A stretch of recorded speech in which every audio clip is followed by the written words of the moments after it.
Anytime I inflate the front tire on this bike, there's a place where it gets distorted and it doesn't stay inflated at all. You definitely don't want to ride your bike on a flat tire, and you don't want to ride it when the tire is not in the shape that it should be. You must change the tire on your bike in either of those situations. And today, I will show you one way you can do that. Swap out the tire with one from another bike, but first, you have to make sure everything matches.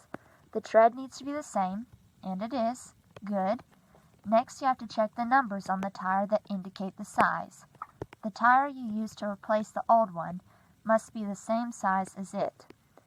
Let's see. The bad tire reads 26 by 1.95, which means it has an outer diameter of 26 inches and a width of 1.95 inches. Now let's look at the other one. 26 by 1.95. So far, so good. Also, before you put a new tire on a bike, you have to make sure you don't put it on backwards. There is an arrow on the tire to show you which way it will turn when you pedal. And there it is. Always make sure that the arrow is pointed forward when you put it on the bike. Alright, time to swap them out. To start, remove the nuts. You will need to try out different sizes of wrenches to see which one fits your bike. It turns out that both of the bikes here need a 15mm wrench. Remember at all times, righty-tighty, lefty-loosey. So now I will remove the nuts from each bike. Sometimes when taking a tire off a bike, you may encounter washers like these. If you do, take them off and put them with the nuts somewhere you won't lose them.